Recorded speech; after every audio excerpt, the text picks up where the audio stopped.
Welcome to Killer Women with your host, best-selling author Danielle Girard. And now, Danielle's next killer woman. Hello, and welcome to Killer Women Podcast, a proud member of the Authors on the Air Global Network with more than 4 million listeners.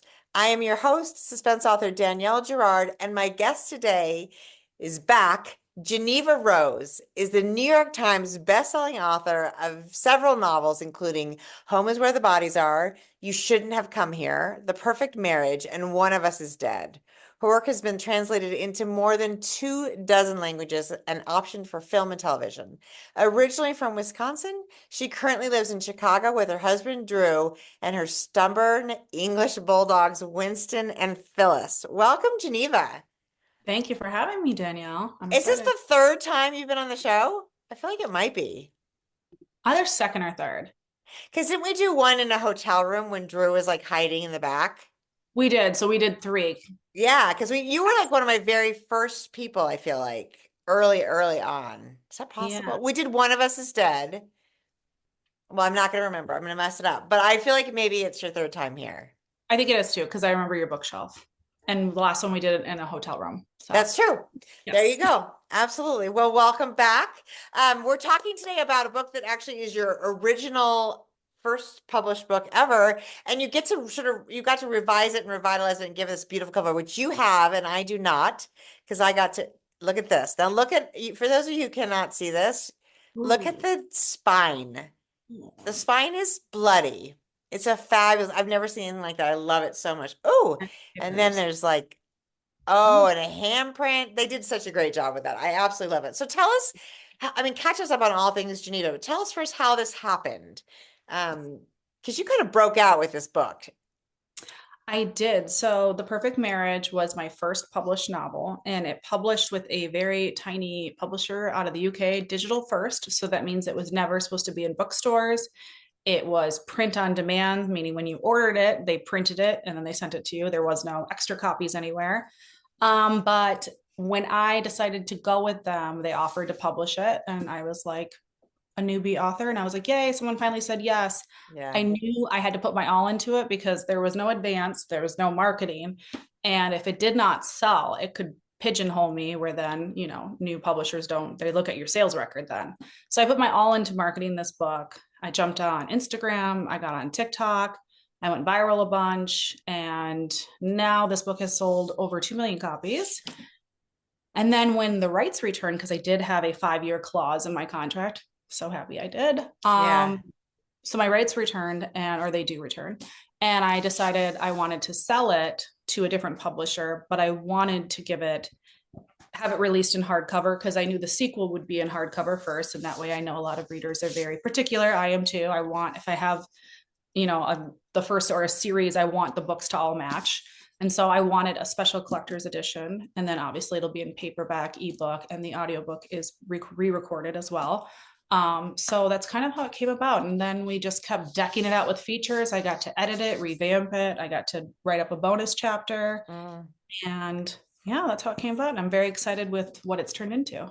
I love that. Well, and also so really you started a whole thing on TikTok. And I know we've talked about this before, but for those people who are new to you, which is a little hard to imagine, but if they are new to you, I love the story of the thing you brainstormed and did on TikTok, which was the beginning of this. And actually, if you follow JENEVA on TikTok, which she's JENEVA Rose, right, on TikTok?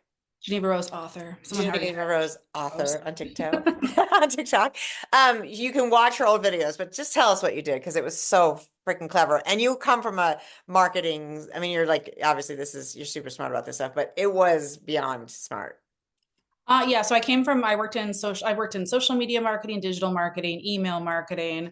And that was basically my whole career before this. And I did that for 10 years. So I've always had a marketing instinct. And that's kind of, even when I write my books, it's like, I will not start writing a book until I can summarize it in a sentence or two. So it has that hook, which makes it sellable and quick, because we want everything super fast in this day and age. So when I was on TikTok, I was seeing, this was back in the day when TikTok was considered lowbrow in the industry.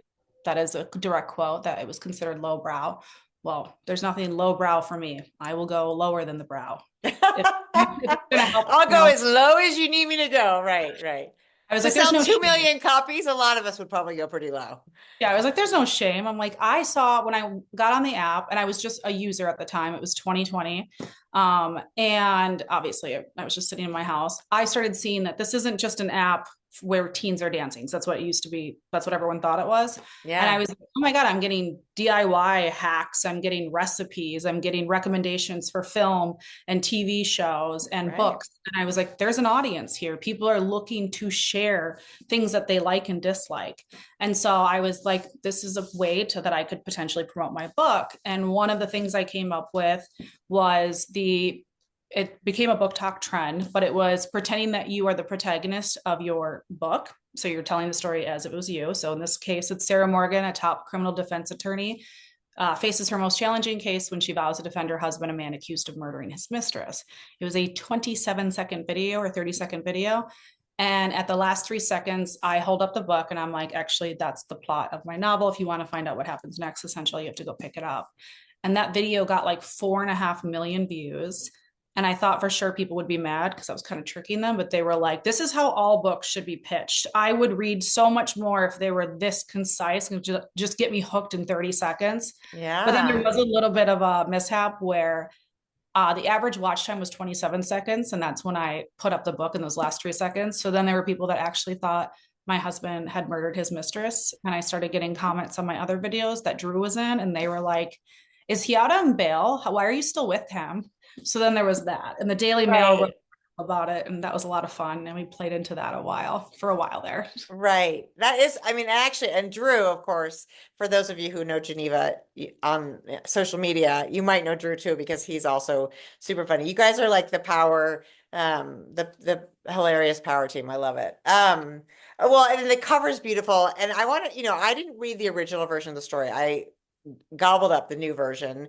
And I just was curious to hear, like, what was the chapter that was new? Can you tell us? Is that weird? And then, did anything big change, or was it really just a matter of like making it as strong as it could be now?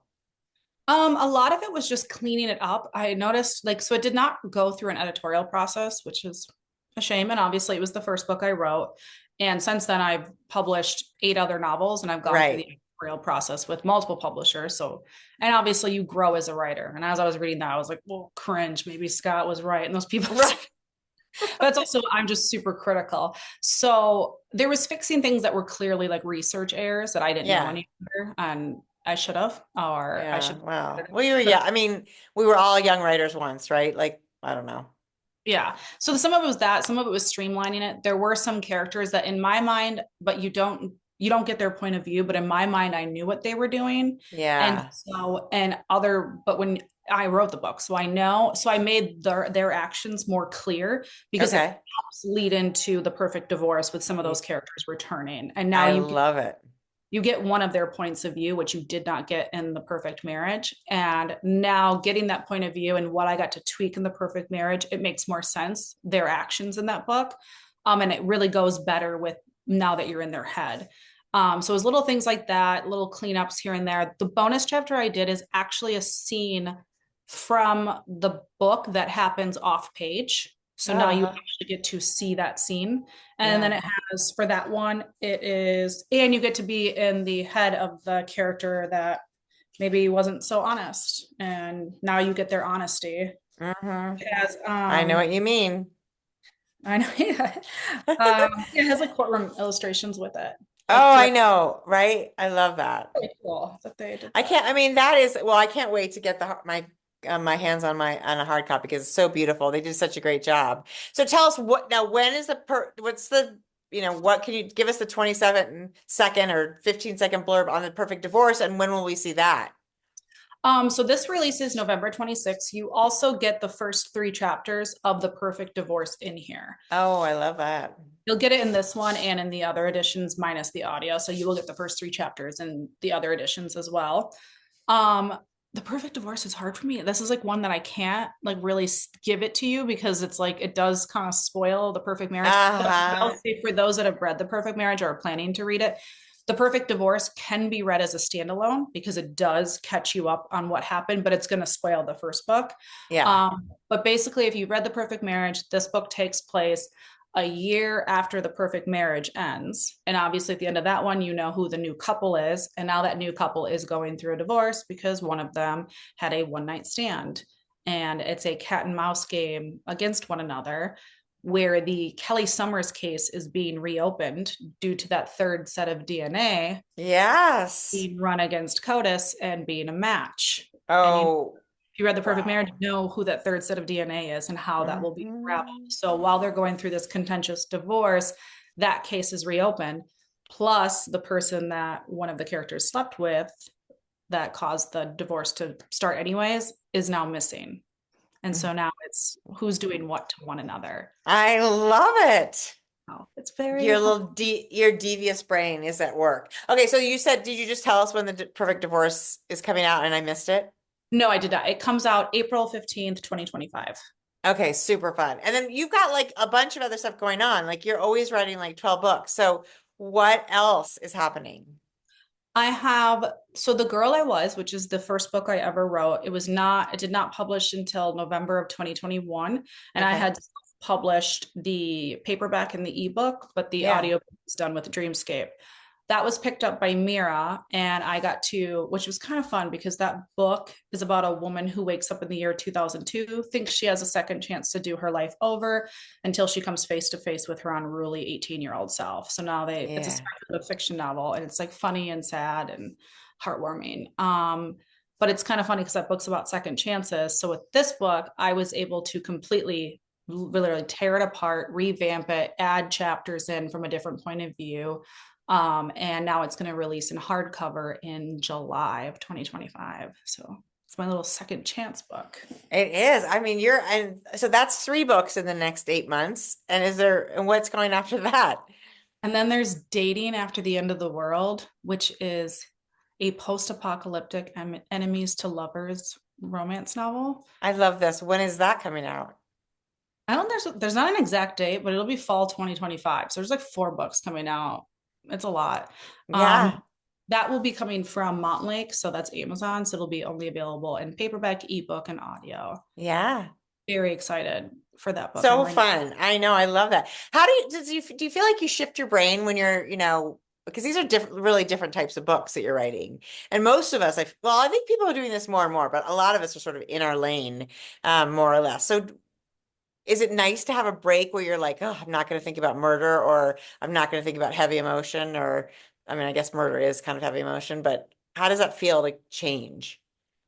Sometimes, I mean, the hardest time I ever had with that was when I wrote Home is Where the Bodies Are, and I had to switch gears when I was like halfway done with it to write It's a Date Again, which Home is Where the Bodies Are is dark and it's written more like upmarket and it's about grief and heavy topics. And it's a murder book and a dysfunctional family. And then Right. It's a Date Again was this very lighthearted, funny rom-com. So that switch was difficult getting into that rom-com. Yeah. Because I was so heavy with the Home is Where the Bodies Are.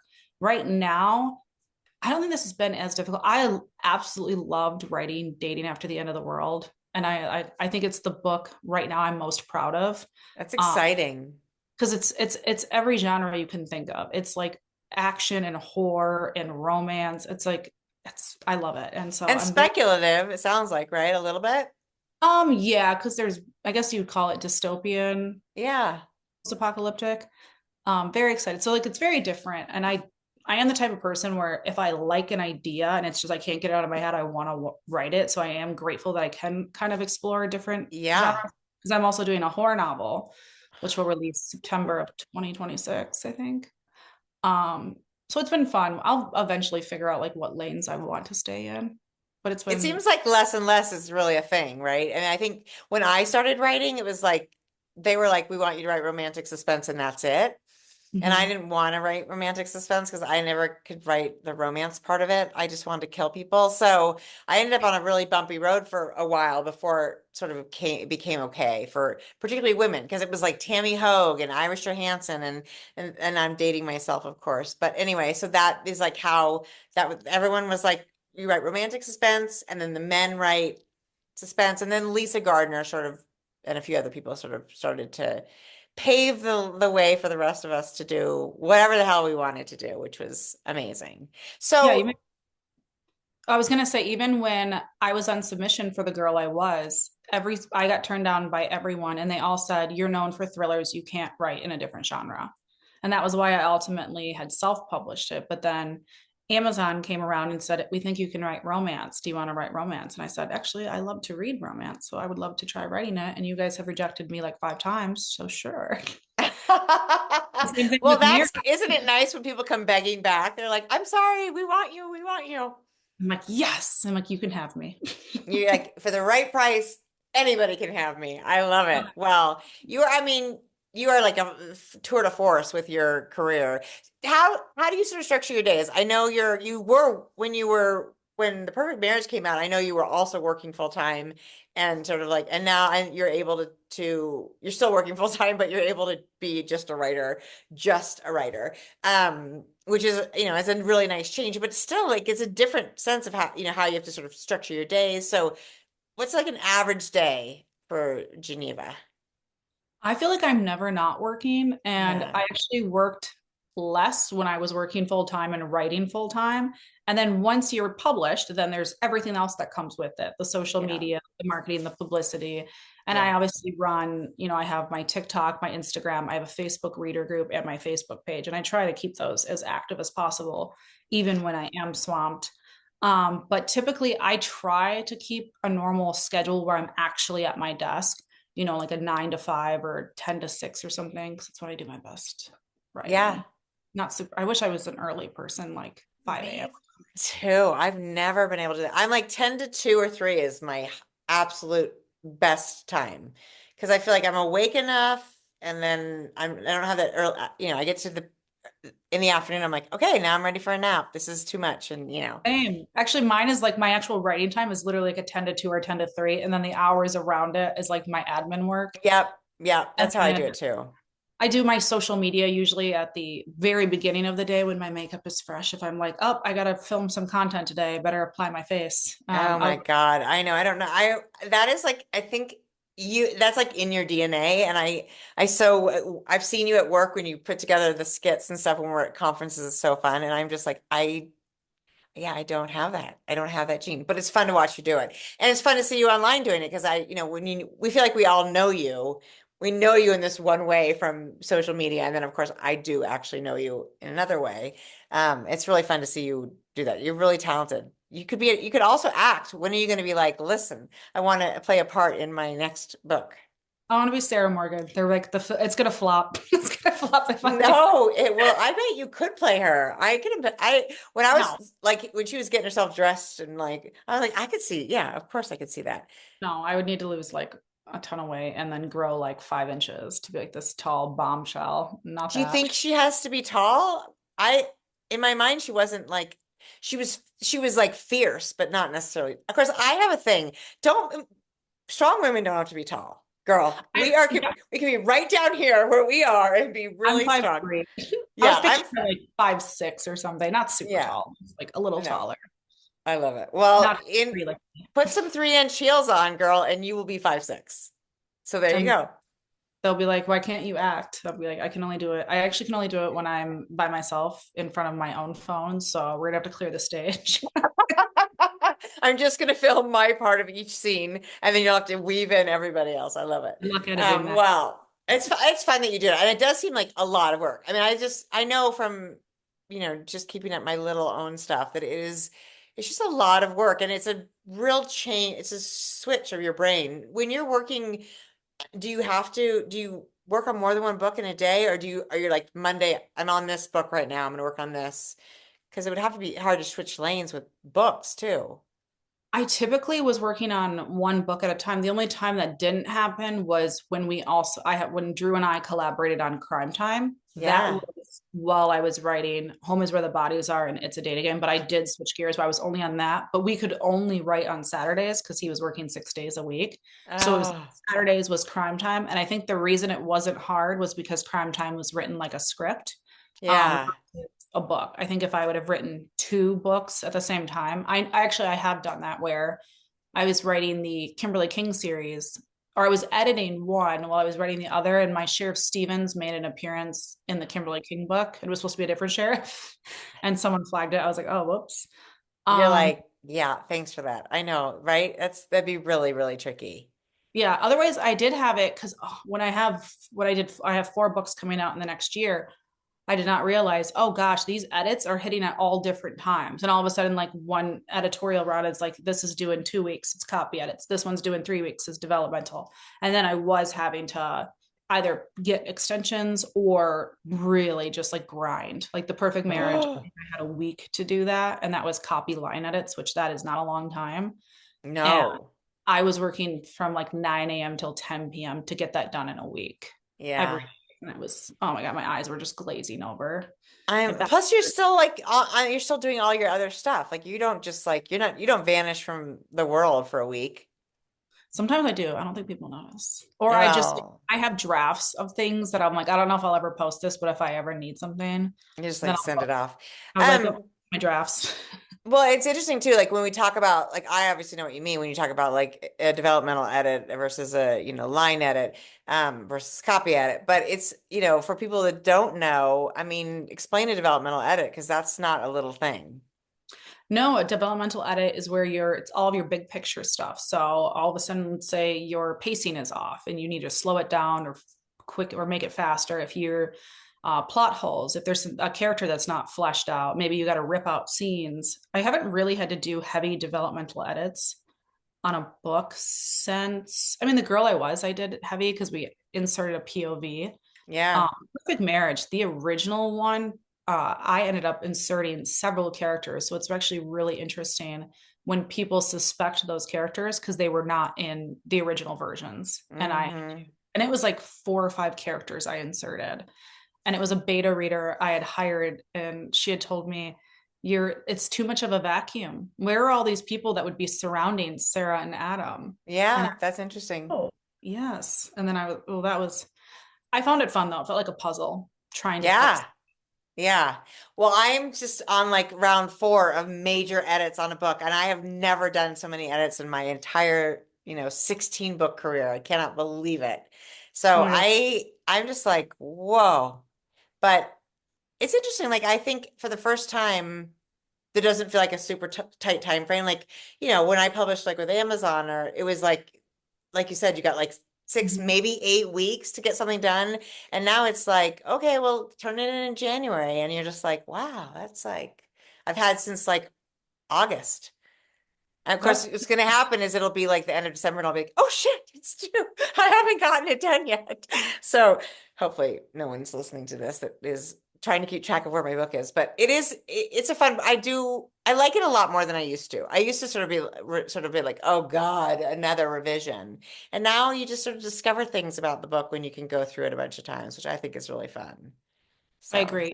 There are times too where I've like, released a book and then like if I've like listened to some of the audio, I don't really go back and reread my books, but obviously I had to go back and reread too because I yeah. ended up doing major edits on them. But it was interesting when I went through those. I'm like cringing at some of the things I wrote. And Well, that's another thing, right? We get better. That's why we don't want to reread old books. I wouldn't reread my first books. I mean, I would hope people would read them. That's awesome, but I can't reread them. no, I just, I was like, why is this book so popular? That's what was me. I'm like, oh my God. And the other one, I'm like, people cry when they bring me this book. I'm like, and because they loved it, I'm like, it's so bad. you're like, start with my new stuff. Start with my new stuff. So, okay, so you've got a lot of edit things you're doing because you do have like a Oh, bazillion books. I'm all done with edits now. All I have is one copy edit round for Dating After the End of the World. So now I will be working on my next So projects.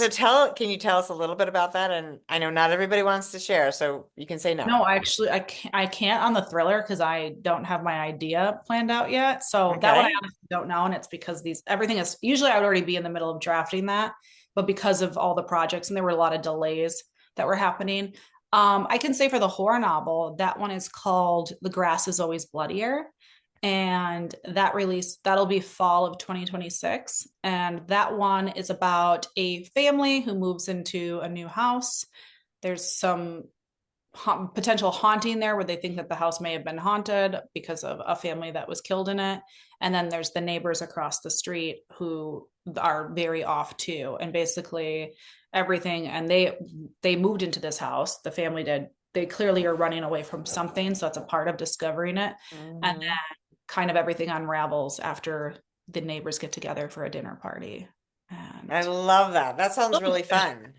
I only wrote like the first 30,000 words. But I So know you're working on that one now.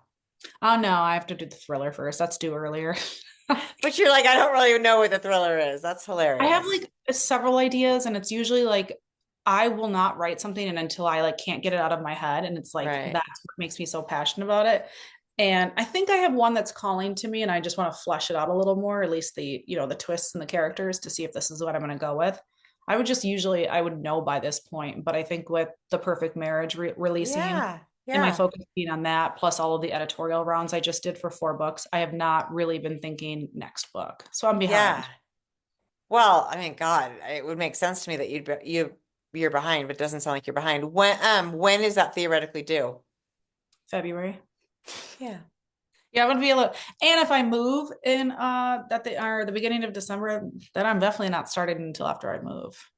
I'll just keep little teetering away at just make once you get since you kind of figure out your ideas ahead of time, that once you get going, it's pretty fast, right? Yeah, because the way that I write, like first I want that hook. I want to be able to summarize it in a sentence or two. And then I write that synopsis, the back cover copy. I like writing that. And I will do character sketches. So I will know everything about my characters, their names, their backstory, even what they look like, if I have to describe what they look like. And then like setting sketches where I know where certain scenes are going to take place. I will describe it in detail. And then I do like half of an outline. I might outline the whole thing, but it's bare bones and just major points. Or I might just do half the book and then let the rest of the story breathe. So when I actually sit down to write, I've done all of my research. I have my characters, I have my setting, I have a basic outline. Yeah. And that allows me to write a book in like 2 to 3 months if I'm consistent every day. Yeah. Yeah. That's amazing. Yeah. And then it takes, usually though, you spend a couple months on that pre-work. Yeah, I mean, usually like a month or so. If I dedicate a month solid to like working on thinking about that and figuring it out, it depends how quickly it comes to me. Like when I do Home Is Where the Bodies Are, because I set it in my hometown and I set it like where in the same property I used to live, and a lot of like the characters were pulled from people I know, or just taking personality traits and quirks of people or whatnot else. So that one came to me very quickly. Yeah. Like, this one, if I go with the one idea that I'm thinking, it's going to have an ensemble cast, like one of us is dead. Yeah. And I know that will take longer because you're having to weave in so many characters in there. And what do you have a date for when that will come out? I believe then it would come out typically April of every year. So April of 26. April of 26, as long as I turn it in on time, which it's not looking good right now. Don't listen. She'll be fine. She's going to get it done. That's about when Pinky Swear will be out. We might be close to Pub Twins. Are you doing April? I think they're looking at April, May for 2026. So April's a good month. Yeah, I like April. Good. I like to hear that. Yeah, I don't want to do summer because if I do tour, then I'm like, it's so hot. That's so funny. You're like, it depends. Yeah, it depends on where you're going to go, but right. It's so true. If you had to go to like Texas and stuff. No, the spring seems great. I'm in it. I'm in for spring. That works for me. That's so exciting. Well, I cannot believe how much you have going on. And I love it. I always love to catch up with you. I love that I'm going to see you at Thriller Fest. And it's so great. Show us the beautiful, beautiful cover one more time, because it is gorgeous. The Perfect Marriage, Geneva Rose. Look at you. And then show us the spine, because that really is. And then, there it is. There's the blood. These are my original blurbs that I got. Oh, for when this went through that small one, the people that blurred me, Samantha M. Bailey, JT Elton, and Samantha. I love that. I actually forgot to ask Hank Philippi Ryan because she read this for pleasure and I saw her review, and then I was like, oh, maybe we could use this. And then I forgot to ask her if I could use it, but it's on the book. I'm sure she'll be. Yeah, exactly. I'm sure send her a copy and say thank you so much for this fabulous blurb all those years ago. She's gonna be like, when did I blurb this? I like it was because But think about it, like how many requests you get for blurbs? She'll probably be like, "Oh yeah, of course, I was happy to help." Like she, Oh, she would be. I don't think she realized it because I'm blurbing her new book, yeah. and she was thrilled. But it was because she posted it on BookBub, and so I got a notification, and like I saw her name, and I was like, this was like before I actually knew her. And I was like, oh my god, Hank and Ryan read my book, and then I ended up was like, oh, we need another blurb because I didn't want to do new blurbs for this book. I was like, use this one, I'll ask her, and I forgot. I love it. Well, you what? I gotta tell her that, like, oh yeah, you're on this book. I know you did. Yeah, she'll love it. I mean, Hank is she's so fabulous and supportive. I love that. And exciting that you're reading her new book. I love, it's always fun to read her books. She's so good. We have such a great community of people. I freaking love our group. Same. And we all write about murder, and we're all just like chill and funny. I don't know about the chill part. I think we're funny. We're funny. I've seen us not be super chill, but yes, let's go with chill and funny. I love it. Geneva, thank you for joining us today. I'm so excited about The Perfect Husband, and the grass is always bloodier. What's that? You said The Perfect Husband. Oh, sorry. I don't even know what that is. The Perfect Maybe Husband. there'll be another title. Right. You could do perfect marriage, perfect divorce, perfect. No, you wouldn't want a husband after that. So anyway, yeah, sorry. Clearly my brain's not fully engaged, but I was getting that other title right, which was the grass is always bloodier. Yes, that one I always mix up too. I'm like, that was a new title that I came up with. Yeah, I like it. Yeah. Well, it's exciting. We'll follow you, Geneva Rose, author, on Instagram, on TikTok, everywhere. She's everywhere. Wherever. Yeah, exactly. Well, I hope to see you in person soon because I love it. I'm definitely going to head out to your area eventually. So that'll be. But we're really excited for you. And everybody, November 26th, you can go get your brand new copy, all spruced up and gorgeous in that new packaging.